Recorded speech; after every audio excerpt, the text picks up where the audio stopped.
இன்றைக்கு காலையில் என்ன பிரசங்கம் பண்ணுகிறேன் என்று சொன்னேன் என்று யாருக்காவது ஞாபகம் இருக்கிறதா? சகரியாவின் புத்தகத்தில் எதை குறித்து பேசுகிறோம் என்று சொன்னோம்? சகரியா தீர்க்கதரிசனம் தான் ஞாபகத்தில் வருகிறார். அதுவரை இன்னைக்கு ஆறுதலான வார்த்தைகள் போன வாரமே முடிந்து விட்டது. இன்றைக்கு 4 கொம்புகளை குறித்து பேசுகிறோம் என்று சொல்லியிருக்கிறோம். ஏமான் இன்றைக்கு 4 கொம்புகளை குறித்து நாம் தியானிக்க போகிறோம். சகரியா என்கிற பெயருக்கு என்ன அர்த்தம்? தேவன் நம்மை நினைத்திருக்கிறார். ஒரு ஆமென் சொல்லலாமா? கைகளை உயர்த்தி சொல்லுங்க. தேவன் நம்மை நினைத்திருக்கிறார்.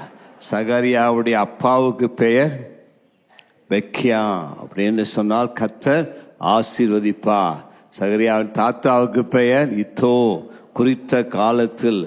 ஆகவே தேவன் நம்மை நினைத்திருக்கிறபடியால் குறித்த காலத்தில் நம்மை ஆசீர்வதிப்பார். சகரியா தீர்க்கதரிசிக்கு கடைசி காலத்தில் இஸ்ரவேல் ஜனத்திற்கு நடக்கக்கூடிய 8 தரிசனங்களை கொடுத்தார். இந்த தரிசனங்கள் எல்லாம் ஒரே ராத்திரி அவருக்கு கிடைத்தது. அந்த தரிசனங்கள் தேவ ஜனத்தை பற்றிய தரிசனங்களாக காணப்படுகிறது. போன வாரத்தில் முதலாவது தரிசனத்தை நாம் பார்த்தோம். எவ்விதமாக தேவன் அந்த மிருது செடியின் நடுவில் நின்று இஸ்ரவேலருக்கு ஆறுதலான வார்த்தைகளை சொல்லி அவளை தைரியப்படுத்துகிறார். சிறையிருப்பிலிருந்து வந்த யூதர்கள் தேவன் எங்களை மறந்தாரோ, தேவன் எங்களை கைவிட்டாரோ, தேவனுடைய வாக்குத்தத்தங்கள் எங்கே இந்த கலங்கி நின்ற வேளையிலே தேவன் அவளுக்கு பிரயுத்தரமாக ஆறுதலான வார்த்தைகளை சொல்லி, நான் உங்களுக்கு உதவி செய்வேன், உங்களை ஆசீர்வதிப்பேன், மீண்டும் அளவனோல் பிடிக்கப்படும், மீண்டும் கட்டப்படும், என் ஜனத்திற்கு நன்மை செய்வேன் என்று சொல்லி அவளை ஆசீர்வதிக்கிறார். அதைத் தொடர்ந்து 2வது தரிசனத்தை பார்க்கிறோம். வாசிப்போம். சகரியான் புத்தகம் 1வது அதிகாரம் 18 21 முடிய. நான் என் கண்களை ஏறெடுத்து பார்த்தபோது இதோ 4 கொம்புகளை கண்டேன். அவைகள் என்னவென்று என்னோட பேசின தூதனை கேட்டேன். அதற்கு அவர், இவைகள் யூதாவையும் இஸ்ரவேலையும் எருசலேமையும் சிதறடித்த கொம்புகள் என்றார். பின்பு கர்த்தர் எனக்கு 4 தொழிலாளிகளை காண்பித்தார். இவர்கள் என்ன செய்ய வருகிறார்கள் என்று கேட்டேன். அதற்கு அவர், ஒருவனும் தன் தலையை ஏறெடுக்க கூடாதபடி அந்த கொம்புகள் யூதாவை சிதறடித்ததே, அவைகளுக்கு பயமுறுத்துகிறதற்கும் யூதாவின் தேசத்தை பாழாக்க தங்கள் கொம்பை எடுத்த ஜாதிகளுடைய கொம்புகளை விழ தள்ளுகிறதற்கும் இவர்கள் வந்தார்கள் என்றார். ஆமென் சொல்லலாமா?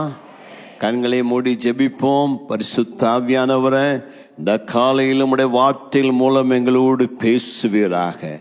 எங்களுடைய செவிகளை திறந்தருளும், உள்ளங்கள் உணர்வுள்ளதாக இருக்கட்டும். கேட்கிற காதுகளை தாரும். உம்முடைய வார்த்தைகளை எங்களுக்கு ஆசீர்வதித்தருளும்.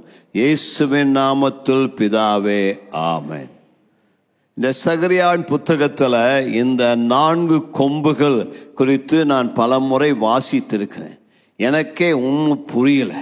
என்ன 4 கொம்புங்கிறாரே, 4 தொழிலாளிகள் என்று சொல்லப்படுகிறதே, இந்த கொம்புகள் என்றால் என்ன, தொழிலாளிகள் என்றால் என்ன என்று பல முறை சிந்தித்தது உண்டு. உங்களுக்கு கூட வேத வசனத்தை வாசிக்கும் போது பல சமயத்தில் ஒன்றுமே புரியாது. ஆனாலும் என்னமோ கொம்புன்னு எழுதியிருக்கிறாருன்னு சொல்லி படிச்சுட்டே போயிருப்பீங்க. இன்றைக்கு பரிசுத்த ஆவியானவர் அதனுடைய விளக்கத்தை நமக்கு தருவாராக. இது ஒரு தீர்க்க தரிசன சொப்பனம். சொப்பனங்கள் வரும் பொழுதெல்லாம் தேவனிடத்தில் நாம் அதனுடைய அர்த்தத்தை கேட்க வேண்டும். இங்கே தேவனே சொப்பனத்தையும் தந்து அதற்குரிய விளக்கத்தையும் தருகிறார். பல முறை வேதாகமத்தில் சொல்லப்பட்ட தீர்க்க தரிசன வார்த்தைகள் ஒரு முறை மட்டுமல்ல, இந்த தீர்க்க தரிசன வார்த்தைகள் பல முறை பல சந்தர்ப்பத்திலே நிறைவேறக்கூடிய வார்த்தைகள். இந்த தீர்க்க தரிசன வார்த்தைகள் இஸ்ரவேல் ஜனங்களுக்காக சகரியா மூலம் சொல்லப்பட்டாலும் கடைசி காலத்தில் வாழ்கிற விசுவாசிகளாகிய நமக்கும் இந்த சொப்பனங்கள் பொருந்தக்கூடியதாக இருக்கிறது. கைகளை உயர்த்தி ஒரு ஆமென் சொல்லலாமா? ஆகவே இந்த 4 கொம்புகள் யார்? இந்த 4 கொம்புகளை குறித்து முதலாவது நாம் பார்க்க போகிறோம். மீண்டும் வாசிக்க கேட்போம் 19ஆம் வசனத்தை. அவைகள் என்னவென்று என்னோட பேசின தூதனை கேட்டேன். அதற்கு அவர், இவைகள் யூதாவையும் இஸ்ரவேலையும் எருசலேமையும் சிதறடித்த கொம்புகள் என்றார். அங்கே 4 கொம்புகளை அவன் பார்த்த பொழுது அந்த தூதனை பார்த்து விளக்கத்தை கேட்கிறான். அந்த 4 கொம்புகள் எதை குறிக்குதுன்னு சொல்லி தூதன் அவர்களுக்கு பிரயுத்தரமாய் சொல்லுகிறார். இந்த 4 கொம்புகள் யூதாவையும் இஸ்ரவேலையும் எருசலேமையும் சிதறடித்த கொம்புகள். கொம்பு என்று வேதத்தில் பல இடங்களில் வருகிறது.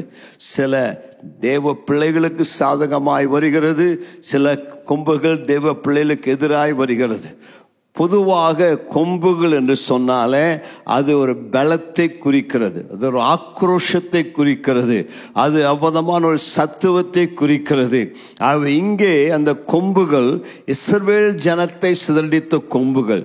யூதா என்றால் துதி என்ற அர்த்தம், எருசலேம் என்றால் சமாதானம் என்ற அர்த்தம், இஸ்ரவேல் என்றால் ஆசீர்வதிக்கப்பட்ட என்ற அர்த்தம். யூதாவையும் எருசலேமையும் இஸ்ரவேலையும் சிதறடிக்க வந்த கொம்புகள்.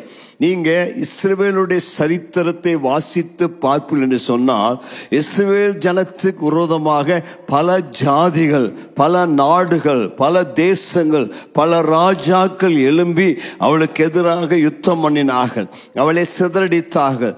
பாபிலோனியர், எகிப்தியர், அசீரியர், கிரேக்கர், இன்னமாக ரோமர் போன்ற பல ராஜாக்கள், பல சாம்ராஜ்யங்கள் எழும்பி அந்த இஸ்ரவேல் தேசத்தை கலங்கடித்தார்கள், சிதறடித்தார்கள். இந்த வசனத்தில் நாம நெகேமியாவின் சரித்திரத்தில் கூட அதை திரும்ப திரும்ப வாசிக்கிறோம். நெகேமியாவின் புத்தகம் 2வது அதிகாரம் 19ஆம் வசனத்தை வாசிக்க கேட்போம். ஓரோனியனான சன்பல்லாத்தும் அம்மோனியனான தொபியா என்னும் ஊழியக்காரனும் அரபியனான கேஷேமும் இதை கேட்டபோது, சன்பல்லாத், தொபியா, கேஷேம் என்கிற அரபியன் அவர் கேட்ட பொழுது அவளை பரியாசம் பண்ணி எங்களை நிந்தித்து என்று நாம் பார்க்கிறோம். 4வது அதிகாரம் நெகேமியா 4:7 வாசியுங்கள். எருசலேமின் அலங்கத்தை கட்டுகிற வேலை வளர்ந்தேறுகிறது என்றும் இடிக்கப்பட்ட இடங்கள் அடைபட்டு வருகிறது என்றும் சன்பல்லாத்தும் தொபியாவும் அரபியரும் அம்மோனியரும் அஸ்தோத்தியரும் கேட்டபோது அவர்கள் மிகவும் எரிச்சலாகி, பாருங்க, இங்க அரபியர், அம்மோனியர், அஸ்தோத்தியர் இவர்களெல்லாம் எருசலேமில் ஆலயம் கட்டப்படுவதை கேட்ட பொழுது சன்பல்லாத்தோடு தொபியாவோடு சேர்ந்து கொண்டு இந்த எருசலேமில் கட்டப்படுகிற தேவாலயத்தை தடுத்து நிறுத்துவதற்காக அஸ்தோத்தியர்கள், அரபியர்கள், அம்மோனியர்கள் தடை செய்து அதை நிறுத்த பார்க்கிறாங்க. இது போலத்தான் அநேக விசுவாசிகளுக்கு எதிராக, அநேக தேவ பிள்ளைகளுக்கு எதிராக இன்றைக்கு சத்துரு பல விதத்தில் பிரச்சனைகளை, தடைகளை, போராட்டங்களை, எதிர்ப்புகளை கொண்டு வரக்கூடியவனாக இருக்கிறான். அன்பார்ந்த விசுவாசிகளை, உங்கள் வாழ்க்கையில் உங்களுக்கு விரோதமாக சத்துரு பலவித பிரச்சனைகளை கொண்டு வந்திருக்கலாம். சாத்தான் 4 திசையிலும் இருந்து பலவிதமான அவனுடைய ஆவியின் மூலமாக விசுவாசிகளுக்கு எதிராக கிரியை செய்கிறான். சாத்தானுக்கு பல கொம்புகள் இருக்கு.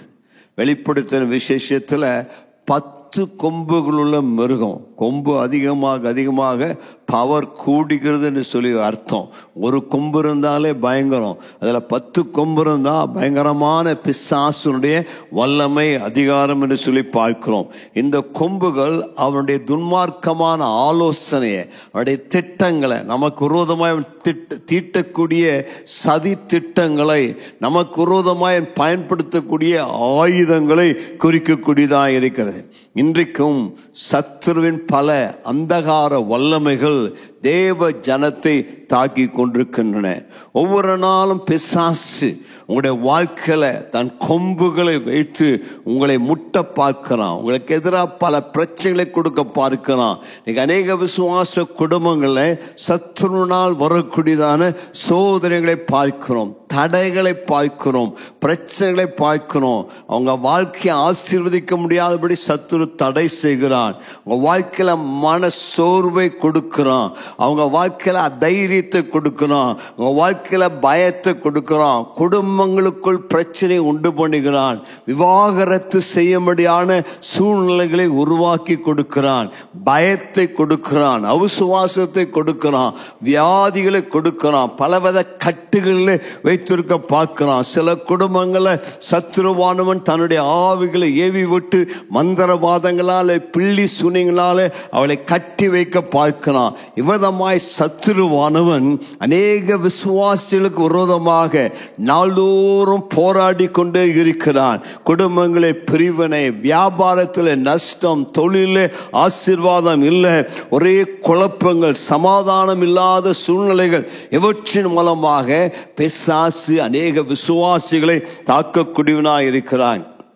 இந்த கொம்புகளை குறித்து சகரியா அழகாக சொல்லுகிறார். தரிசனத்தில் என்ன பண்ணுகிறதுன்னு சொன்னால், அந்த கொம்புகள் விசுவாசிகள் தலை நிமிர முடியாதபடி அவளை துன்புறுத்துவதற்காக இந்த பிசாசின் கொம்புகள் கிரியை செய்கிறது.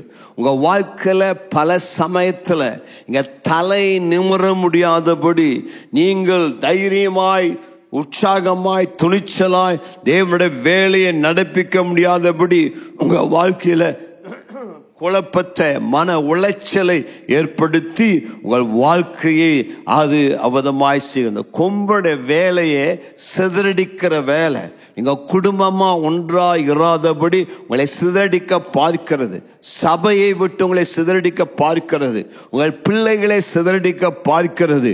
உங்களை மன அழுத்தத்திற்குள்ளாக இந்த கொம்புகள் மாற்றி எப்படியெல்லாம் உங்களை சிதறடித்து உங்களை கலங்க பண்ண முடியுமோ அவ்வளமாய் உங்களை கலங்க பண்ணுகிறது. ஒருவேளை இந்த காலையில இந்த ஆராதனையில உட்கார்ந்து இருக்கிற உங்களுடைய வாழ்க்கையில இந்த சாத்தானுடைய கொம்புகள் உங்களுக்கு செய்கிற துன்பங்கள் நிமித்தம், துயரங்கள் நிமித்தம் நீங்கள் மனமுடைந்து வேதனையோடு கூட இந்த ஆராதனையில உட்கார்ந்து கொண்டிருக்கலாம். என்ன செய்யுதுன்னு தெரியலையே பாஸ்டர், எனக்கு எப்போதும் பிரச்சனை, எனக்கு எப்போதும் போராட்டம், எனக்கு விரோதமாக அநேக சாத்தானுடைய கிரிகள், அதை மேற்கொள்வது எப்படி என்று தெரியவில்லை. தேவன் எனக்கு வாக்கு கொடுத்திருந்தாலும் என்னுடைய வாழ்க்கையிலே ஒரே கண்ணீராக, ஒரே பிரச்சனையாக, ஒரே துயரமாக, வியாதியாக, பலவீனமாக காணப்படுகிறது நீங்க சொல்லலாம். ஒரு சில சமயத்துல சாத்தாங்க வாழ்க்கையில இச்சைகளினால, அவதமான பாவ எண்ணங்களினால உங்க மனதை கட்டி வைத்து உங்க வாழ்க்கையில சதா அசுத்த எண்ணங்கள், கொலையின் எண்ணங்கள், தற்கொலையின் எண்ணங்கள், வாழ நிம்மதியில் செத்து போய்விடலாம் என்கிற எண்ணங்களை உன்னுடைய வாழ்க்கையில கொடுத்து உன் மாம்சத்துக்கு விரோதமாய் போராடுகிற ஆவிகள் வாழ்க்கையில் இருக்கலாம். 1 பேதுரு 2வது அதிகாரம் 11ஆம் வசனத்தில் அவதமாய் வாசிக்கிறோம். வாசியுங்கள். பிரியமானவர்களே, பிரியமானவர்களே, அந்நியர்களும் பரதேசிகளுமாய் இருக்கிற நீங்கள் ஆத்துமாவுக்கு விரோதமாய் போர் செய்கிற, உங்கள் ஆத்துமாவுக்கு விரோதமாக போர் செய்கிற இச்சைகளை விட்டு விலகி, அப்படின்னா நம்முடைய ஆத்மாவில் சில அசுத்த ஆவிகள் அவைகள் நாள்தோறும் போர் செய்து கொண்டே இருக்கிறது. ஆகவே தான் பவுல் சொல்லுகிறான், நிர்பந்தமான மனுஷன் நான் நன்மை செய்ய விரும்புகிறேன், முடியல, தீமை செய்யக்கூடாது விரும்புகிறேன், ஆனால் தீமை செய்கிறேன், எதை செய்யக்கூடாது நினைக்கிறேனோ அதை செய்கிறேன், இந்த சிறையிருப்பிலிருந்து என்னை விடுவிப்பவன் யார் என்று சொல்லி அப்போஸ்தலனாகிய பவுல் ரோமர் 7 கேட்கிறார். பலர் அவதமான சாத்தானின் சிறையிருப்பிலே, அடிமைத்தனத்திலே, போராட்டத்திலே, நிந்தையிலே, அவதமான சத்துடைய சூழ்ச்சியினாலே கட்டப்பட்டவர்களாய் விடுதலை இல்லாதபடி காணப்படுகிறார். நெகேமியாவின் காலத்தில் கூட அவர்கள் ஆலயத்தை கட்டும் பொழுது அந்த ஆவிகள், சாத்தானுடைய 4 கொம்புகள் அவதமாக அவனுக்கு எதிராய் செயல்பட்டது. ஏனென்றால் பிசாசுக்கு தேவனுடைய ஆலயத்தின் வல்லமை அவன் அறிந்திருக்கிறான். அதனாலதான் சாத்தான் எப்பொழுதுமே ஒரு சர்ச்சு கட்டப்படுகிறதுனா அதற்கு எதிராய் வருவான், அதற்கு எதிராய் கிரியை செய்வான். 4 கொம்புகள், 4 விதமான ஆவிகள் தேவனுடைய ஆலயத்தை கட்டவிடாதபடி தடை செய்கிறது. காரணம், இயேசு சொன்னார், நான் என் சபையை கட்டுவேன், பாதாளத்தின் வாசல்கள் அதை மேற்கொள்வது இல்லை என்று சொல்லியிருக்கிறார்.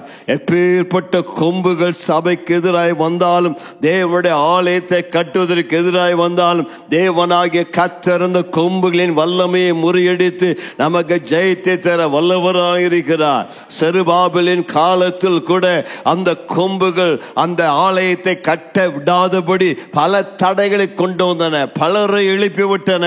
ஆனால் தேவனுடைய தீர்க்கதரிசன வார்த்தைகள் அந்த மக்களுக்கு வந்த பொழுது அந்த தடைகள் எல்லாம் கர்த்தர் மாற்றி கொடுத்து அந்த ஆலயத்தை கட்டி முடிக்க உதவி செய்த அதே ஆண்டவர் நம்முடைய ஆலயத்திலும் எந்த தடைகள் வந்தாலும் அந்த தடைகளை உடைத்து தேவன் கொடுத்த வாக்குத்தத்தங்களை நிறைவேற்ற வல்லவராயிருக்கிறார். நல்ல கரங்களை தட்டி தேவனை மகிமைப்படுத்துவோம். ஹல்லேலூயா. உங்களுக்கு இந்த காலையில நான் சொல்லக்கூடிய தேவனுடைய வார்த்தை என்னவென்று சொன்னால், உனக்கு விரோதமாக எந்த கொம்பு வந்தாலும், எந்த கொம்பன்கள் வந்தாலும் அந்த கொம்பன்களை முறியடிக்க நமக்கு ஒரு ஜெய கொம்பு இருக்கிறார். நமக்கு ஒரு இஸ்ரவேலின் தேவனாகிய கர்த்தர் இருக்கிறார். நமக்கு ஒரு சேனைகளின் கர்த்தர் இருக்கிறார். உங்க வாழ்க்கையில உங்களுக்கு எதிராக எழும்புகிற பிரச்சனைகள், போராட்டங்கள், சாத்தானுடைய சூழ்ச்சிகள், தடைகள் எதுவாக இருந்தாலும் பக்கத்துல பார்த்து சொல்லுங்க, அந்த கொம்பை பார்த்து பயப்படாதீங்க. ஐயோ எனக்கு எதிராக கொம்பு இருக்குதுன்னு சொல்லாதீங்க. அந்த கொம்புகளை ஜெயிக்கிற யூத ராஜ கோத்திரத்து சிங்கம் உனக்காக எழுந்தருளி இருக்கிறார். அவர் சத்துக்களை முறியடிப்பார். உனக்கு ஜெயத்தை தருவார். உனக்கு வெற்றியை தருவார். உனக்கு தோல்வி இல்லை. நீ வெட்கப்பட்டு போவதில்லை. உனக்கு ஜெயத்தை தருவார். ஆகவேதான் அந்த 20ஆம் வசனத்துல முதல்ல 4 கொம்பை காமிக்கிறார். அதற்கு பிறகு ஆண்டவர் சகரியாவுக்கு அடுத்த வசனத்தை வாசி, 20ஆம் வசனத்தை வாசிங்க. சகரியா 1:20. பின்பு கர்த்தர் எனக்கு 4 தொழிலாளிகளை காண்பித்தார். அடுத்த வசனம், இவர்கள் என்ன செய்ய வருகிறார்கள் என்று கேட்டேன். அதற்கு அவர், ஒருவனும் தன் தலையை ஏறெடுக்க கூடாதபடி அந்த கொம்புகள் யூதாவை சிதறடித்ததே, அவைகளுக்கு பயமுறுத்துகிறதற்கும் யூதாவின் தேசத்தை பாழாக்க தங்கள் கொம்பை எடுத்த ஜாதிகளுடைய கொம்புகளை விழ தள்ளுகிறதற்கும் இவர்கள் வந்தார்கள் என்றார். ஒரு ஆமேன் சொல்லலாமா? நல்ல கைகளை உயர்த்தி சப்தமா ஒரு ஆமேன் சொல்லலாமா? கையை வைத்த 4 தொழிலாளிகள், 4 கொம்புகள், 4 தொழிலாளிகள். இந்த 4 தொழிலாளிகள் யார் என்று சகரியா கேட்கிறார். சகரியாவுக்கு தூதன் போல் சொன்னா, 4 கொம்பு வந்துச்சு, யூதாவை சிதறடிக்க வந்தது. யூத மக்கள் தலை தூக்க முடியாதபடி அவளை கீழே தள்ள வந்தது. இந்த 4 தொழிலாளிகள் அந்த 4 கொம்புகளை கீழே விழ தள்ளுவதற்காக இஸ்ரவேல் ஜனத்தை பாழாக்கும்படியாய் அடுத்த அந்த கொம்புகளை கீழே தள்ளி அதன் மேல் ஜெயம் எடுக்க தேவன் 4 தொழிலாளிகளை எழுப்பியிருக்கிறார். நல்ல கரங்களை தட்டி ஆண்டுக்கு நன்றி சொல்லலாமா? உனக்காக தேவன் இன்றைக்கு 4 பேரை எழுப்பியிருக்கிறார். கையை உயர்த்தி சொல்லுங்க, 4 பேர் எனக்காக எழுந்தருளி இருக்கிறாங்க. எனக்கு 4 ஆயுதங்களை கத்த தந்திருக்கிறார். உனக்கு விரோதமாய் சத்துரு எந்த ஆயுதத்தை எழுப்பினாலும், உனக்கு விரோதமாய் எந்த போராட்டம் பிரச்சனை வந்தாலும் ஆண்டவனை கைவிடவே மாட்டார். சாத்தானுடைய வல்லமை எவ்வளவு பெரிதாக இருந்தாலும் அதை விட மிகப்பெரிய வல்லமை என் ஆண்டவரிடத்தில் உண்டு. அவனோடு இருக்கவர்களை பார்க்கலும் என்னோடு இருக்கவர்கள் மிக அதிகமாக இருக்கிறார்கள். ஆகவே தான் தேவன் எனக்கு ஜெயத்தை வாக்கு பண்ணியிருக்கிறார். ஆங்கிலத்திலே தொழிலாளி என்கிற வார்த்தைக்கு கார்பெண்டர் என்று கொடுக்கப்பட்டிருக்கிறது. ஆகவே கார்பெண்டர்ஸ், 4 கார்பெண்டர்ஸ். இந்த கார்பெண்டர் என்றால் யார்? அவர்தான் நம்முடைய நஸ்ரேனாகிய இயேசு கிறிஸ்து. தச்சனாய் பிறந்தார். தச்சனின் குமாரனாகிய இயேசு கிறிஸ்து. அவர் நமக்கு மேசியாவாக நிறைய ஆயுதங்களை நமக்கு கொடுத்திருக்கிறார். 75வது சங்கீதம் 10ஆம் வசனம் விவதமாய் சொல்லுகிறது, வாசியுங்கள். துன்மார்க்கருடைய கொம்புகளை எல்லாம் வெட்டி போடுவேன், நீதிமானுடைய கொம்புகளோ உயர்த்தப்படும். ஆமா, துன்மார்க்கருடைய கொம்புகள் எல்லாம் வெட்டி போடுவேன். ஹல்லேலூயா. தாவீது சொல்லுகிறார், துன்மார்க்கருடைய கொம்புகளை நான் வெட்டி போடுவேன். கையை உயர்த்தி சொல்லு, நீதிமானுடைய கொம்பு உயரும். ஹல்லேலூயா. எல்லா கொம்புகளுக்கு மேலாக உன் கொம்பை காண்டா மிருகத்தின் கொம்பை போல கர்த்தர் உயர்த்துவார். உன்னை புது எண்ணெயினால் அபிஷேகம் பண்ணி உன் சத்துருக்களுக்கு முன்பதாக உன் கொம்பை உயர்த்துவார். நீ வெட்கப்பட்டு போவதில்லை. ஆகவே தான் இந்த இந்த ஆண்டின் ஆரம்பத்தில் தேவன் நமக்கு கொடுத்த வாக்குத்தத்த வசனத்தை நாம் ஒவ்வொரு நாளும் ஞாபகப்படுத்த வேண்டும். கைகளை உயர்த்தி சொல்லலாமா? தேவரீர் எழுந்தருளி, ஹல்லேலூயா, சீயோனுக்கு இறங்குவீர். அதற்கு தயை செய்யும் காலமும் அதற்கு குறித்த காலமும் வந்தது. ஹல்லேலூயா, தேவரீர் எழுந்தருளி. ஒவ்வொரு நாளும் சொல்லுங்க, ஆண்டவரே நீர் எனக்காக எழுந்தருளுவீராக, இந்த காலையில் எனக்காக எழுந்தருளுவீராக, என்னுடைய சத்துருக்களுக்கு விரோதமாய் எழுந்தருளுவீராக, என்னை பகைகளுக்கு விரோதமாய் எழுந்தருளுவீராக, எனக்கு முன்பதாக இருக்கிற பிரச்சனைகளுக்கு எதிராக எழுந்தருளுவீராக. 68வது சங்கீதத்திலே சங்கீதக்காரன் சொல்லுகிறது போல, கர்த்தாவே எழுந்தருளும், உம்முடைய சத்துருக்கள் சிதறுண்டு உம்மை பகைக்கிறவர்கள் உமக்கு முன்பதாக ஓடி போவார்களாக. கையை உயர்த்தி என்று சொல்லலாமா? தேவரீர் எழுந்தருளுவார், அவருடைய சத்துருக்கள் சிதறுண்டு அவரை பகைக்கிறவர்கள் அவருக்கு முன்பாக ஓடி போவார்கள். இன்றைக்கு உங்களுக்கு நான் சொல்லுகிறேன், பிரதர் சிஸ்டர், உனக்காக கர்த்தர் எழுந்தருளுவார், உனக்காக கர்த்தர் எழுந்தருளுவார். பக்கத்திற்கு கையை கொடுத்து சொல்லுங்க, உனக்காக நீ போராட்டத்தை சந்தித்து கொண்டிருக்கலாம். உன் வாழ்க்கையில பிரச்சனை, உன் வாழ்க்கையில தடைகள், உன் வாழ்க்கையில எதிர்ப்புகள், உன் வாழ்க்கையில பல விதமான எதிர்மறையான சூழ்நிலைகள். இந்த காலையிலே கலங்காதே, உனக்காக இஸ்ரவேலின் ஜெயபலமானவர் சேனின் கர்த்தர் எழுந்தருளுவார், எழுந்தருளுவார். அவர் எழுந்தருளும் பொழுது உன்னுடைய சத்துருக்கள் சிதறடிக்கப்பட்டு போவார்கள். ஒரு வழியா வருவாங்க, 7 வழியா ஓடுவாங்க. அவர் எழுந்தருளும் பொழுது புகை பறக்கடிக்கப்படுவது போல அவர்களை பறக்கடிப்பி புகை அடுப்பிலிருந்து வரும் பொழுது ஒரு காற்று வந்தா அந்த புகை நாலா திசையில் பறந்து போகிறது போல உனக்கு விரோதமாய் வருகிற சத்துருக்கள் அவர்கள் புகை பறக்கடிக்கப்படுகிறது போல அவர்கள் பறக்கடிக்கப்படுவார்கள். மெழுகு அக்கினிக்கு முன் உருகுவது போல அவர்கள் உருகி போவார்கள். துன்மார்க்கர் தேவனுக்கு முன்பாக உருகி போவார்கள். ஒவ்வொரு நாள் காலையில் எழும்பும் பொழுது மோசே எவ்வளமாய் இஸ்ரவேல் ஜனங்களுக்கு சொன்னா, கர்த்தர் எழுந்தருளுவார், நமக்கு முன்னே போகிறார், சத்துருக்களை சிதறடிப்பார். நீங்க கூட ஒவ்வொரு நாள் காலையில் எழும்பும் பொழுது இந்த வார்த்தைகளை ஆண்டவர் பார்த்து சொல்லுங்க, ஆண்டவரே இன்றைக்கு எனக்காக எழுந்தருளுவீராக, இன்றைக்கு எனக்காக எழுந்தருளுவீராக. இன்றைக்கு நீர் எனக்காக எழுந்தருளும் பொழுது உம்முடைய சத்துருக்கள் சிதறடிக்கப்படுவாங்க. அவளுக்கு குழப்பத்தை உண்டாக்க ஆண்டவரே, அவருடைய ஆயுதங்களை சிதறடி ஆண்டவரே, அவளை ஒன்றுமில்லாமல் போக பண்ணுவீராக.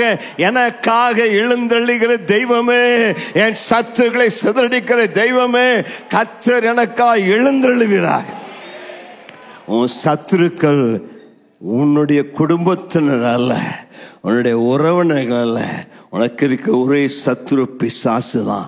அவன் தான் அநேகர் ஏவி விட்டு அநேக விதமான கிரிகளை செய்கிறான். ஆனால் ஒவ்வொரு நாள் நீ கைகளை உயர்த்தி கர்த்தர் எனக்காக எழுந்துள்ள என்று கேட்கும் பொழுது உனக்கு ஒரு பிசாசு என்னென்ன திட்டங்களை போட்டாலும், என்னென்ன சதி திட்டங்களை போட்டாலும் அவைகளெல்லாம் கர்த்தர் முறியடித்து ஒன்றுமில்லாமல் போக பண்ணுவார். ஹல்லேலூயா. பக்கத்திற்கு கை கொடு சொல்லுங்க, ஆளுடைய வசனத்தை நம்புங்க, அதை அறிக்கையிடுங்க. ஒவ்வொரு நாள் ஆளுடைய வார்த்தையை சொல்லுங்க. அந்த வார்த்தையில வல்லமை உண்டு, அந்த வார்த்தையில ஜீவன் உண்டு.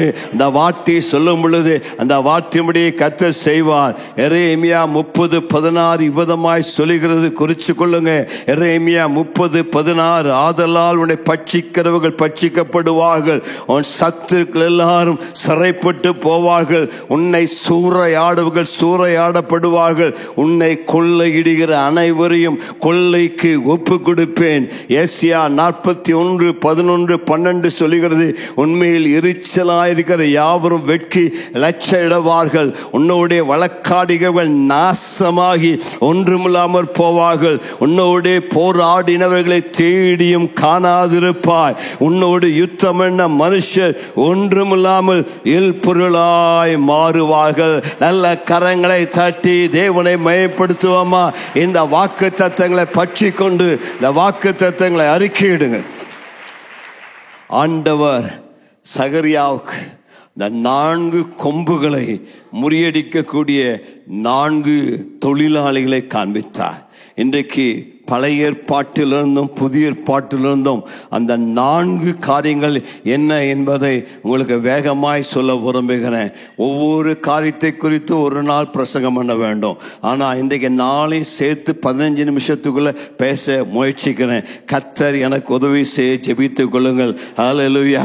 முதலாவது ஆயுதம், முதலாவது தொழிலாளி, முதலாவது கர்த்தர் நமக்கு கொடுத்திருக்கிறது இயேசுவின் நாமம். கைகளை உயர்த்தி சொல்லுங்க, இயேசுவின் நாமம். இயேசுவின் நாமத்தை கண்டால் நடுங்காத கொம்பு எதுவும் கிடையாது. இயேசுவின் நாமத்தை கேட்டால் பயப்படாத கொம்பு எதுவுமே கிடையாது. இயேசுவின் நாமத்தில் அவ்வளவு மகத்தான அதிகாரம் உண்டு. ஹல்லேலூயா.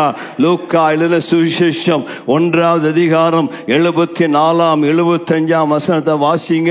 லூக்கா 1:74 75. தமது ஜனத்தை சந்தித்து மீட்டு கொண்டு நம்முடைய சத்துருக்களின் என்றும் நம்மை பகைக்கிற யாவருடைய கைகளில் நின்றும் நம்மை ரட்சிக்கும்படிக்கு தம்முடைய தாசனாகிய தாவீதின் வம்சத்திலே நமக்கு இரட்சண்ய கொம்பை ஏற்படுத்தினார். ஒரு ஆமென் சொல்லலாமா? நம்மை பகைக்கிற யாவருடைய கையிலிருந்தும் நம்முடைய சத்துருக்களின் கையிலிருந்தும் நம்மை ரட்சிக்கும்படிக்கு நமக்காக இரட்சண்ய கொம்பை தேவன் ஏற்படுத்தியிருக்கிறார். அந்த இரட்சண்ய கொம்பு தாங்க ஆண்டவராகிய இயேசு கிறிஸ்து. ஹல்லேலூயா. எனக்கு பைபிள் இந்த வசனம் ரொம்ப பிடிக்கும். எபேசியருக்கு நிருபம் 1வது அதிகாரம் 20ஆம் வசனம் 22ஆம் வசனம். சீக்கிரம் வாசிங்க. எல்லா துரைத்தனத்துக்கும், கையை உயர்த்தி சொல்லுங்க, எல்லா துரைத்தனத்திற்கும், அதிகாரத்துக்கும், எல்லா அதிகாரத்திற்கும், வல்லமைக்கும், எல்லா வல்லமைக்கும், எல்லா கர்த்தத்துவத்துக்கும், இம்மையில் மாத்திரமல்ல மறுமையிலும் பேர் பெற்றிருக்கிற எல்லா நாமத்திற்கு மேலாய் இயேசு உயர்ந்திருக்கத்தக்கதாக 22 எல்லாவற்றையும் அவருடைய பாதங்களுக்கு கீழ்ப்படுத்தி. ஹல்லேலூயா. நல்ல கரங்களை தட்டி நன்றி சொல்லுங்க. இந்த காலையில நான் உங்களுக்கு சொல்லக்கூடிய வார்த்தை என்ன? எல்லா கர்த்தத்துவங்கள், எல்லா அதிகாரங்கள், எல்லா துரைத்தனங்கள், இம்மையிலும் மறுமையிலும் பேர் பெற்றிருக்கிற எல்லா நாமத்திற்கு மேலாக ஒரு நாமத்தை கர்த்தர் தந்திருக்கிறார். அதுதான் இயேசு என்கிற நாமம். அந்த இயேசு என்கிற நாமத்திற்கு கீழே எல்லாவற்றையும் அவருடைய பாதத்திற்கு கீழ்ப்படுத்தினார். இன்னைக்கு உங்களுக்கு வரக்கூடிய பிரச்சனையுடைய பேரை சொல்லுங்க. பிரச்சனைக்கு ஒரு பேர் இருக்கும். கடன் என்கிற பிரச்சனை, வியாதி என்கிற பிரச்சனை, உனக்கு வரக்கூடிய பலவீனம் என்கிற பிரச்சனை, உனக்கு வரக்கூடிய மன சோர்வு என்கிற பிரச்சனை, உனக்கு வரக்கூடிய பயம் என்கிற பிரச்சனை, இம்மையிலும் மறுமையிலும் பேர் பெற்றிருக்கிற எல்லா நாமத்துக்கு மேலாக இயேசு உயர்த்தப்பட்டு எல்லாவற்றையும் அவருடைய பாதத்துக்கு கீழ்ப்படுத்தினார். இன்னைக்கு எதுவும் பாதத்துக்கு கீழே இருக்கிறது. இது வரைக்கும் பயப்படுத்துற கொம்பு எது? உனக்கு எதிராக வந்த கொம்பன் யார்? இன்னைக்கு நீ விசுவாசத்தோடு கையை ஒட்டி சொல்லலாம், அந்த கொம்பன் இயேசுவின் பாதத்துக்கு கீழே இருக்கிறபடியா நான் பயப்படுவதில்லை. ஆகவேதான் ரோமர் 16:20 சொல்லுகிறது, சமாதானத்தின் தேவன் தாமே சாத்தானை உங்கள் காலின் கீழே மிதித்து, சொல்லுங்க, உங்க காலை கொஞ்சம் நல்லா மிதித்து சொல்லுங்க, சமாதானத்தின் தேவன் எனக்கு என் காலுக்கு கீழே உனக்கு எதிராக வருகிற பிரச்சனை, உனக்கு எதிராக வருகிற போராட்டம், அதை காலு கீழே போட்டு மிதித்து எனக்கு ஜெயத்தை தருகிற நல்ல தேவனா இருக்கிறார். பிலிப்பியர்கள் நிருபம் 2வது அதிகாரம் 9, 10 வசனம் எனக்கு பிடித்த மற்றொரு வசனங்கள். அந்த வசனங்கள் சொல்லுகிறது, இயேசு கிறிஸ்து சிலுவையிலே நமக்காய் மரித்தபடினாலே ஆதலால் தேவன், எல்லாம் சேர்ந்து சொல்லுங்க, ஆதலால் தேவன் எல்லாவற்றுக்கும் மேலாக, கையை உயர்த்தி சொல்லுங்க, எல்லாவற்றுக்கும் மேலாக. எல்லாங்கிற வார்த்தை கவனிங்க. எல்லாங்கிற வார்த்தை சாதாரண வார்த்தை அல்ல. அது உங்க வாழ்க்கையில எல்லாவற்றையும் குறிக்கிறது. என்ன உனக்கு எதிர்ப்பு வந்தாலும், என்ன பிரச்சனை வந்தாலும், அது ஆண்டவர் சொல்கிறார், தேவன் எல்லாவற்றுக்கும் மேலாக, எல்லாவற்றுக்கும் மேலாக அவரை உயர்த்தி. அடுத்த வசனம், அவருடைய நாமத்திலே வானோர் பூதலத்தோர் பூமியின் கீழானவருடைய முழங்கால் யாவும் ஒடுங்கும்படிக்கும் நாவு யாவும் அறிக்கை பண்ணும்படிக்கும். ஹல்லேலூயா.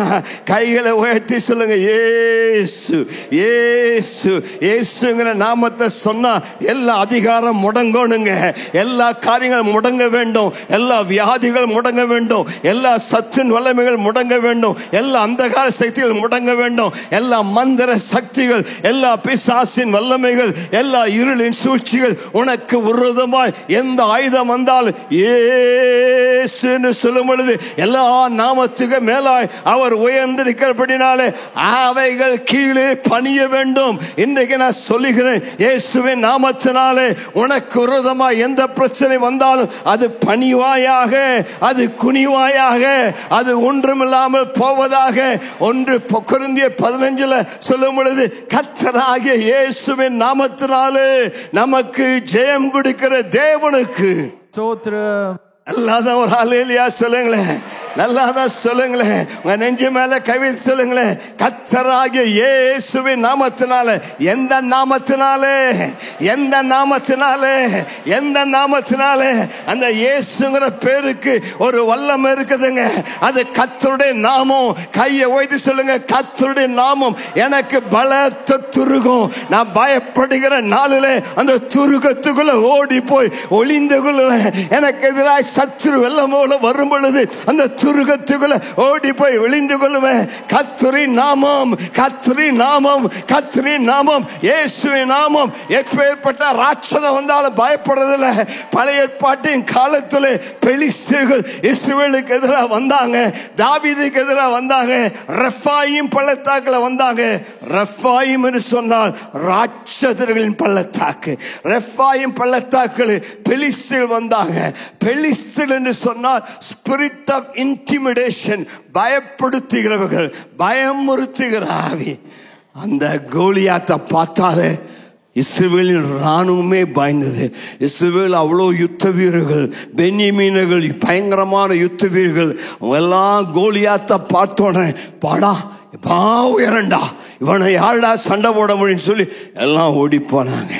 தாவீது வந்தான், ஆடு மேய்க்கிறவன், அண்ணன்மாரை பார்க்க வந்தான். அங்கெல்லாம் பயந்துருக்க பார்த்து கேட்டேன், ஏன்டா எல்லாம் பயந்துக்கிறாங்க, பாடா எவ்வளோ உயரமாக இருக்கிறோம், இவனை ஜெயிச்சிட்டா ராஜா அவனுடைய மகளே இவனுக்கு கிடைக்குமாமா, பொற்காசு கிடைக்குமாமா. அப்போ தாவீது கேட்ட ஒரு கேள்வி, இந்த விருத்த சேதனம் இல்லாத ஆள் யாரையா? அவன் யார் இஸ்ரவேலை நிந்திக்கிறதுக்கு? நான் போறேனா?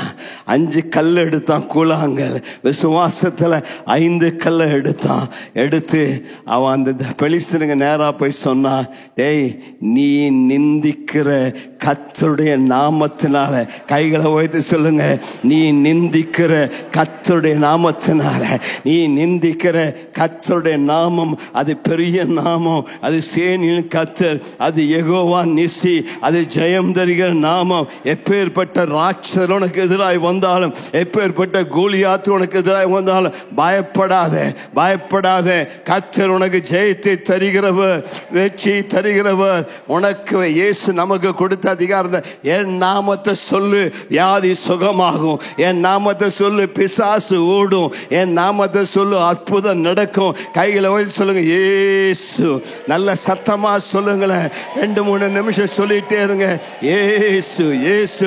இப்ப அந்த இயேசு நாமத்தை சொல்ல சொல்ல பிசாசுகள் ஓடுகிறது, அந்தகார ஆவிகள் ஓடுகிறது, சரீரத்திற்கு வியாதிகள் நீங்கிறது. விசுவாசத்தோடு சொல்லு, உன் சரீரத்தில் எங்க பலவீனம் இருக்கிறதோ, வியாதி இருக்கு, அங்க கையை வைத்து சொல்லு, இயேசு இயேசு இயேசு இயேசு இயேசு.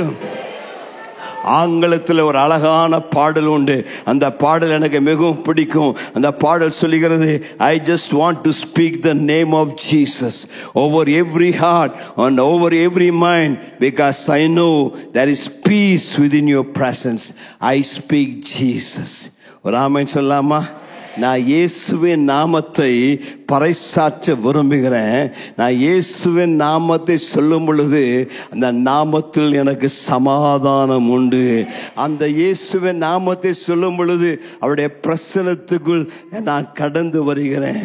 ஒவ்வொரு இருதயத்திலும் ஒவ்வொரு உள்ளத்திலும் இயேசுவின் நாமத்தை நான் அறிவிக்க விரும்புகிறேன். ஹல்லேலூயா. கையை வைத்து சொல்லுங்க, இயேசுவின் நாமத்தை இன்னைக்கு நான் சொல்ல விரும்புறையா?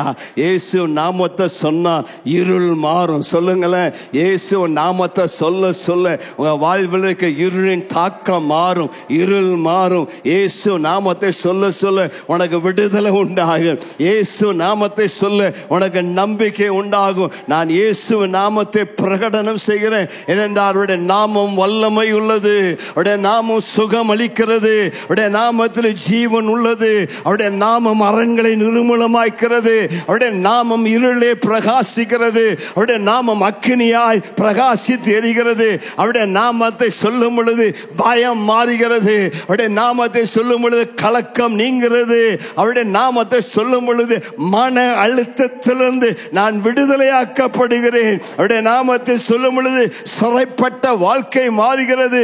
இயேசுவின் நாமத்தில் வல்லமை உண்டு, இயேசுவின் நாமத்தில் ஜீவன் உண்டு, இயேசுவின் நாமத்தில் சுகம் உண்டு. இயேசுவின் நாமம் அரண்களை நிர்மூலமாக்கும். இந்த காலை நல்ல கையை உயர்த்தி இயேசுன்னு சொல்லுங்க.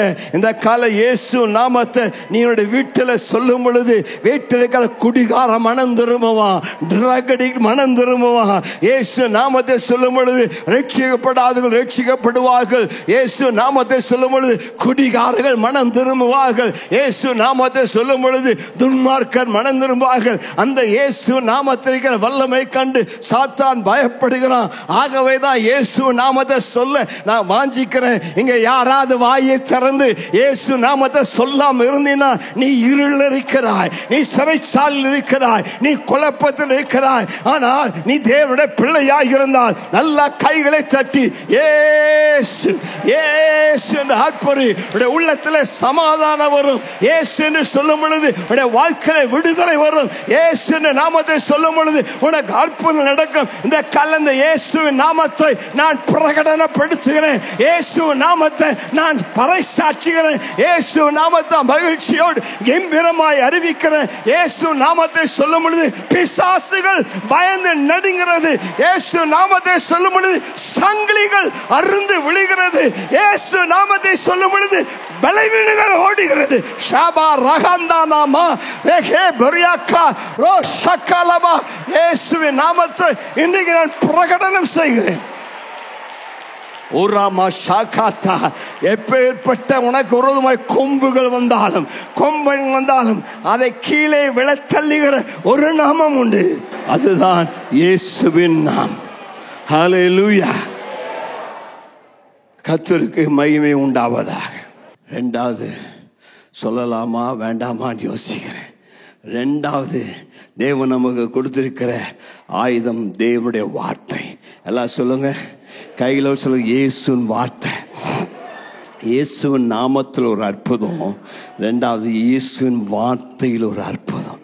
அதனால தான் இந்த பைபிளை நான் ரொம்ப நேசிக்கிறேன். பைபிளை கையில் உயர்த்தி சொல்லுங்க, இந்த வார்த்தை ஜீவனுள்ள வார்த்தை. இந்த வார்த்தையில் ஒரு வல்லமை உண்டு. உலகத்தில் கோடிக்கணக்கான புஸ்தகங்கள் இருக்குதம்மா. அந்த புஸ்தகம் எதுக்கும் இதில் இருக்கிற வல்லமை அந்த இந்த புஸ்தகத்துக்கு இல்லை. இந்த புத்தகம் தனிப்பட்ட புத்தகம். இது புத்தகங்களுக்குள் புத்தகத்தில் விசேஷமான புத்தகம். இந்த புத்தகம் சாதாரணமான புத்தகம் அல்ல. எல்லா புத்தகத்தை போல இது ஒரு புத்தகம் அல்ல. இது தேவனுடைய வார்த்தைகள், தேவனுடைய ஜீவன், தேவனுடைய வல்லமை அடங்கிய புத்தகம். ஆகையால் தான் அந்த புத்தகத்தை சுமக்கிறேன், இதை நேசிக்கிறேன், இதை வாசிக்கிறேன், இதை அறிக்கையிடுகிறேன். ஏனென்றால் இந்த புத்தகத்தில் இருக்கிற வார்த்தைகள் இயேசுவின் ஜீவன் உண்டு, இயேசுவின் சுவாசம் உண்டு, இயேசுவின் வல்லமை உண்டு. அவனுடைய வார்த்தை சொல்லுகிறது, அவர் தம்முடைய வார்த்தையை அனுப்பி. இன்னைக்கு உனக்கு நேரம் அந்த வார்த்தை வருகிறது, உனக்கு நேரம் அந்த வார்த்தை வருகிறது. உன் சூழ்நிலை எதுவாக இருந்தாலும் அந்த வார்த்தை பற்றிக்கொள். கையை ஓய்ந்து சொல்லு, ஒரு வார்த்தை மட்டும் சொல்லும், கர்த்தாவே சொல்லுங்க, கையை உயர்த்தி ஆண்டவரை ஒரே ஒரு வார்த்தை, அவர் ஒரு வார்த்தை சொன்னா நீ பிழைத்திரு சொன்னா பிழைத்திருப்பாய், நீ வாழ்ந்துரு சொன்னா வாழ்ந்திருப்பாய். அந்த வார்த்தையில அம்மா ஜீவன் உண்டு, அந்த வார்த்தையில வல்லமை உண்டு, அந்த வார்த்தையில அதிகாரம் உண்டு. வார்த்தையினால் உலகத்தை உண்டாக்கினவர். நீ அந்த வார்த்தையை சொல்லும் பொழுது மலைகள் பெயர்ந்து சமுத்திரத்தில் தள்ளுண்டு போகும். நீ அந்த வார்த்தையை சொல்லும் பொழுது உனக்கு ஒரு அற்புதம் நடக்கும். ஆண்டவர் இந்த வார்த்தையில கொடுத்திருக்கிற வார்த்தை பற்றிக்கொள். எபிரேயர் 4:12 சொல்லுகிறது, தேவனுடைய வார்த்தை ஜீவன் உள்ளது, அது இருபுறத்திலும் கருக்குள்ள பட்டயத்திலும் அது கூர்மையானது, அது எல்லாவற்றையும் வேறு இருக்கக்கூடியது. அந்த வார்த்தை தான் உனக்கு கொடுத்திருக்கிறார். இந்த உலகத்தில் சாத்தான் பயப்படக்கூடிய ஒரு காரியம் இருக்கும் என்றால் அது இயேசுவின் ரத்தம், அது இயேசுவின் வார்த்தை. ஹல்லேலூயா. அந்த வார்த்தைக்கு முன்பதாக சாத்தான் நடுங்கினான். அந்த வார்த்தைக்கு மேலே அவனாடி எதுவும் பேச முடியாது. இயேசு சோதிக்கப்பட்ட பொழுது அவர் எழுதியிருக்கிறது என்று எழுதின வசனத்தை வாசித்தார். வேதம் சொல்கிறது, சாத்தான் அவரை விட்டு ஓடி போனார். ஒரு ஆமென் சொல்லலாமா? நீ பைபிள் இருக்கிற வார்த்தையை சாத்தானுங்க நேரா சொன்னா அவனாடி எதிர்த்து நிற்க முடியாது. அவன் உன்னை விட்டு ஓடி போவான். உனக்கு கர்த்தர் ஜெயத்தை தரக்கூடியவராக இருக்கிறார். அந்த தேவனுடைய வார்த்தை அவ்வளவு வல்லமுள்ளது. அதாவது வார்த்தை, விசுவாசம், ஆவியான மூன்று சேர்ந்துட்டா சாத்தான எப்பேற்பட்ட பிசாசா இருந்தாலும் அதை ஜெயிக்க முடியும். ஒரு ஆமென் சொல்லலாமா? ஆகவேதான் எபேசியர் 6:17 சொல்லுகிறது, ரட்சணிமனும் தலைச்சிராவியும் வேத வசனமாய் ஆவியின் பட்டயத்தையும் எடுத்துக்கொண்டு, கையில் இருக்க அந்த ஆவியின் பட்டயத்தை எடுத்துக்கொள்ளுங்க. சொல்லுங்க, this is an offensive weapon. சொல்லுங்க, பைபிளில் அநேக தற்காக்கும் ஆயுதங்கள் உண்டு. இது தற்காக்கும் ஆயுதம் அல்ல, இது தாக்கும் ஆயுதம். சொல்லுங்க, ஆயுதத்தில் 2 ஆயுதங்கள், ஒன்று தற்காக்கும் ஆயுதம், இன்னொன்று தாக்கும் ஆயுதம். Defensive weapon, offensive weapon. மற்ற எல்லா வெப்பன்ஸும் டிஃபென்சிவ், ஆனால் இதுதான் அஃபென்சிவ் வெப்பன். இது சாத்தானை தாக்கக்கூடிய ஆயுதம், சாத்தானை வெட்டி வீழ்த்தக்கூடிய ஆயுதம். இந்த பட்டயத்தை மாத்திரம் எப்படி பயன்படுத்தின அறிந்து கொண்டாயானால் எந்த பிசாசு உனக்குள்ள வர முடியாது, எந்த சந்தை உனக்கு வர முடியாது. இது உனக்கு ஜெயத்தை தருகிற பட்டயம், ஆவியின் பட்டயம். வெளிப்படுத்தல் 12:11 சொல்கிறது, அவர்கள் சாட்சியின் வசனத்தினால பிசாசை ஜெயித்தார்கள். மரணம் நேரிடுகிறதா இருந்தாலும் அதற்கு தப்பும்படி தங்கள் ஜீவனையும் பாராமல் ஆட்டுக்குட்டியின் ரத்தத்தினால் சாட்சியின் வசனத்தினால ஜெயித்தார்கள். பழைய பாட்டிலிருந்து அந்த சம்பவங்கள் எல்லாம் சொல்ல விரும்புகிறேன். ஞாபகம் இல்லை, நேரம் இல்லை. நியாயாதிபதிகள் 7ஆம் அதிகாரத்தில் கிதியோன் மிதியானிற்கு எதிராக செல்றான். மீதியானியர் 7 ஆண்டுகள் இஸ்ரவேல் ஜனங்களை அடிமைப்படுத்தினாங்க. மீதியானியர்கள் என்றால் குறைக்கிறவர்கள், நாய் போல குறைக்கிறவர்கள், கடிக்கிறவர்கள், சேதப்படுத்துவர்கள், ஒன்றையும் மீதியா வைக்காதவர்கள். மீதியானியர்கள் என்றால் மிதித்து போடுகிறவர்கள். அவர்கள் இஸ்ரவேல் ஜனத்துக்கு எதிராக வந்து ஒன்றையும் மீதியாக வைக்காமல் எல்லாவற்றையும் அழித்து போட்டாங்க. அந்த நாட்களில் தான் தேவன் ஒரு மனுஷன் எழுப்பினார். அவன் பெயர் கிதியோன். அவன் மீதியானியருக்கு எதிராக போனான். 300 பேரோடு தான் போனான். அவங்க திரளான வெட்டுக்கிளிகளை போல பரவி இருந்தாங்க. ஆனால் கிதியோனுக்கு ஆண்டவர் சொன்னார், டே கிதியோன், பட்டயத்தை எடுத்துகிட்டு போகாத, AK-47 எடுத்துகிட்டு போகாத, துப்பாக்கி எடுத்துகிட்டு போகாத. நீ வெறும் ஒரு பானை தூக்கிட்டு போ, ஒரு தீவட்டி தூக்கிட்டு போ, ஒரு எக்காலத்தை தூக்கிட்டு போ. யுத்தம் பண்ணினார் கிதியோன். அதுபோல் ஒரு பானை, தீவட்டி, எக்காலத்தை எடுத்துகிட்டு போனால் அந்த மிதியானியருக்கு எதிராக வந்த பொழுது எல்லாரும் சத்தமிட்டு சொன்னார்கள், கிதியோனின் பட்டயம், தேவனுடைய பட்டயம். கையை ஓய்த்து சொல்லுங்க, கிதியோனின் பட்டயம், கர்த்தருடைய பட்டயம். சொல்லுங்க, கிதியோனின் பட்டயம். அவன் கையில் பட்டம் இல்லை, ஆனால் அவன் சத்தமாக சொன்னான், கிதியோனின் பட்டயம், கர்த்தருடைய பட்டயம். அந்த சத்துக்கெல்லாம் ஒருத்தர் அடித்து கொண்டு மறித்து போனார்கள். உனக்கு கர்த்தர் பட்டயத்தை கொடுத்திருக்கிறார். அது மாம்சீக பட்டயம் அல்ல, அதுதான் தேவனுடைய வார்த்தையாகிய பட்டயம். நீ அதை பயன்படுத்தினா கர்த்தர் உனக்கு ஜெயத்தை தருவா.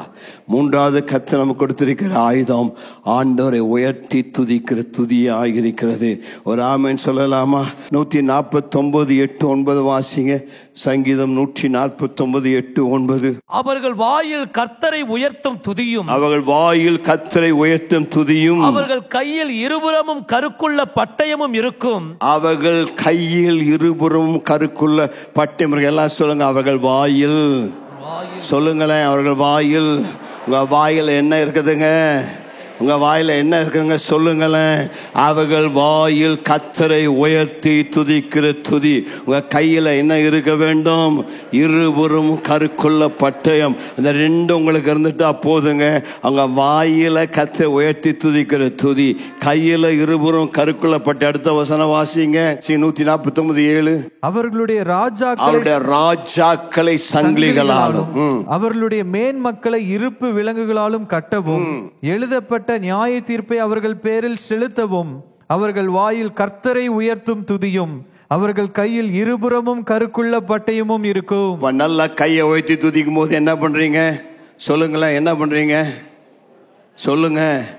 மேன் மக்களை இருப்பு சங்கிலிகளால, ராஜாக்களை சங்கிலிகளால கட்டுறீங்க. ராஜாக்களை சங்கிலிகளாலும் மேன்மக்களை இருப்பு விலங்குகளாலும் கட்டவும், கர்த்தரின் வாயில் வாயில் கர்த்தரை உயர்த்தி துதிக்கிற துதியும், உன்னுடைய கையில் இருபுறம் உள்ள பட்டயத்தையும் கொடுத்திருக்கிறார்.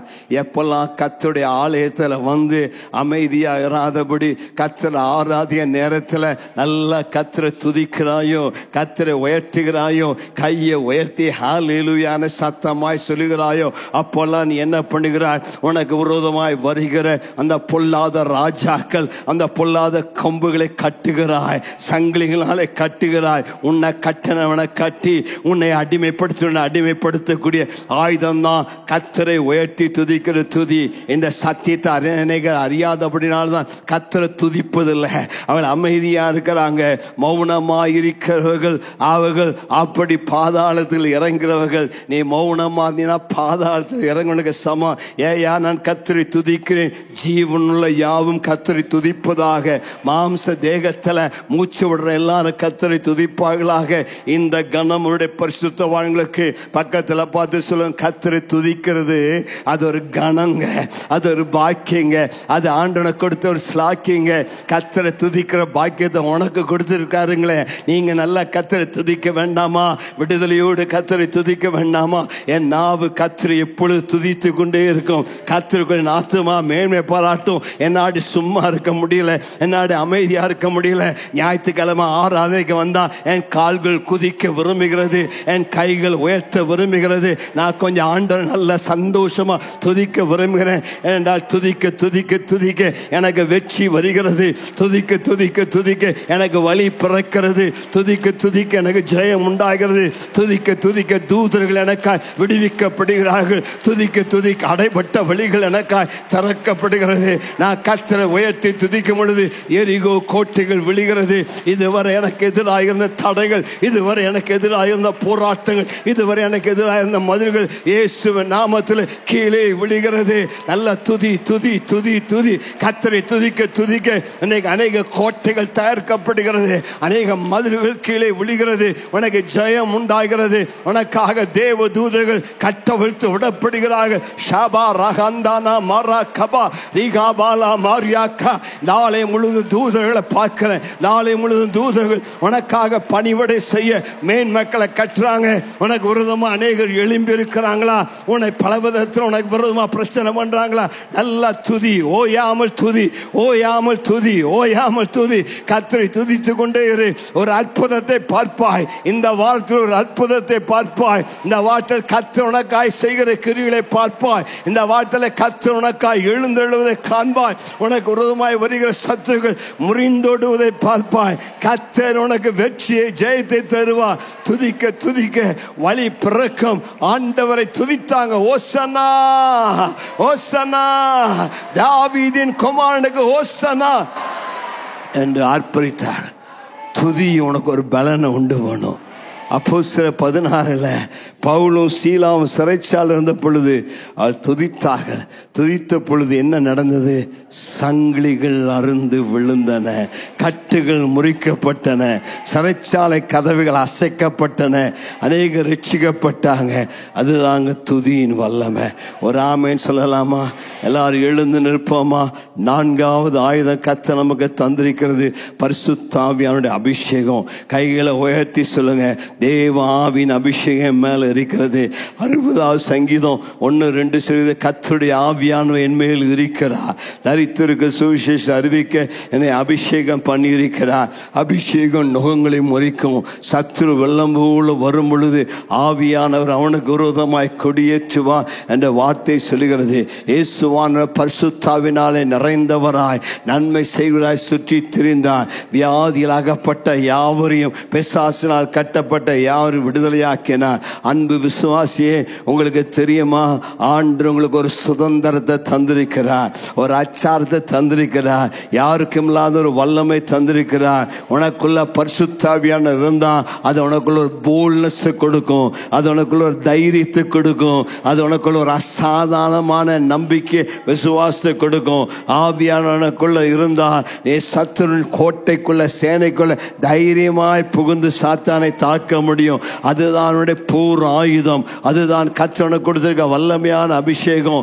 அந்த ஆவிலே நிறைந்திருந்தா உன்னை சூழ் ஒரு அக்கினி இறங்கி வரும். அந்த அக்கினியின் அபிஷேகம் உன்னை பாதுகாக்கும். அடுத்த வாரத்தில் அந்த அக்கினியை குறித்து நாம் பார்ப்போம். அடுத்த முறை பிரசங்கம் பண்ணும் பொழுது ஆண்டவர் உனக்கு அக்கினி மதிலா இருக்கிறார். அநேக விசுவாசிகள் ஆவிலே நிறைந்து ஜெபிக்கும் பொழுது மந்திரவாதிகள் அவளுக்கு விரோதமாக எழும்பும் பொழுது அவர் சொல்லுறாங்க, ஒரு அக்கினியை பார்க்கிறையா, ஒரு அக்கினியை பார்க்கிறேன், அந்த அக்கினி மதில எங்களால் தாண்ட முடியாது. ஜெபிக்கிற விசுவாசி, ஆவிலே நிறைந்த அந்நிய பாஷையில பேசுகிற விசுவாசி, அவனுக்கு விரோதமாய் எந்த மந்திர சக்தி எழும்ப முடியாது, எந்த மந்திர சக்தி அவனுக்கு விரோதமாய் வர முடியாது. நல்ல கையை தட்டி 2 நிமிடங்கள் ஆவிலே நிறைந்து அந்நிய பாஷையில பேசுங்க. நல்ல விடுதலையோடு கூட ஆவியானவனை நிரப்புகிறார், ஆவியானவனை நிரப்புகிறார். ஆவியானவனுக்காய் யுத்தம் செய்கிறார், ஆவியானவனுக்கு ஜெயத்தை தருகிறார். வெற்றி உன்னுடையது, வெற்றி உன்னுடையது. தோல்வி உனக்கு இல்லை.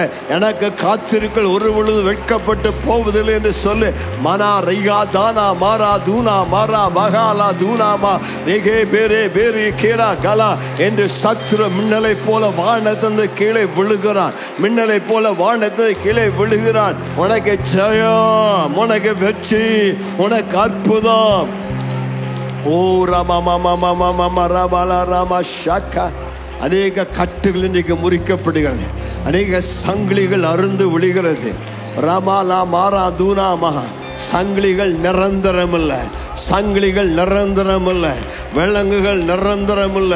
இன்றைக்கு அவைகளெல்லாம் கர்த்தர் முறிக்கிறா. விட்டு கொடுக்காத, சாத்தானுக்கு விட்டு கொடுக்காத, அவனை ஜெயிக்க இடம் கொடுக்காத. உனக்கு ஆயுதங்களை கொடுத்திருக்கிறா.